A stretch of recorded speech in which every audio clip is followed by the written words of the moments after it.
నేను అడుగుతాను, ఈ ఆశీర్వాదాలు పిచ్చిన వాళ్ళందరిని అడుగుతాను, అబ్రహాం ఆశీర్వాదం అంటే ఏంటి? ఇలా బంధువులకు ఏమీ తెలియదు.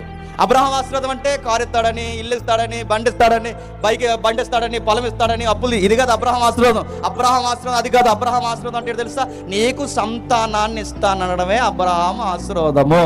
నీకు సంతానాన్ని ఇచ్చి నీ సంతానం ద్వారా ప్రపంచాన్ని ఆశీర్వదిస్తాను. ఇది అబ్రహాం ఆశీర్వాదం అంటే. మనం ఏమనుకుంటున్నాం? అబ్రహాం ఆశీర్వాదం అంటే అబ్రహాంలా దేశాన్ని ఇస్తాడు అనుకుంటాం మనం. ఆశీర్వాదం పొందుకున్నవాడే ఆశీర్వాదం వద్దంటే నువ్వు ఎవరి పేరు చెప్పి మళ్ళీ ఆశీర్వాదం అడుగుతున్నావు? నీకు అర్థమైంది? అబ్రహాం ఆశీర్వాదం, అబ్రహాం ఆశీర్వాదం, అబ్రహాం ఆశీర్వాదం అంటున్నాడు. అబ్రహాంకి దేశాన్ని ఇచ్చు, అబ్రహాంకి ఆరోగ్యాన్ని ఇచ్చు, అబ్రహాంకి 120 సంవత్సరాలు ఇచ్చు, అబ్రహాంకి చక్కని భార్యని ఇచ్చు, అన్ని బాగానే కోట్ చేస్తావు. అబ్రహాం కొడుకుని అడిగాడు, నిన్ను అడగమంటావా? ఇది గుర్తురాదు మనకి. అబ్రహాం కొడుకుని అడిగాడు. అబ్రహాం వృద్ధాప్యంలో దేవుడు నలిపేశాడు. అది నిన్ను అడిగితే ఉండగలవా?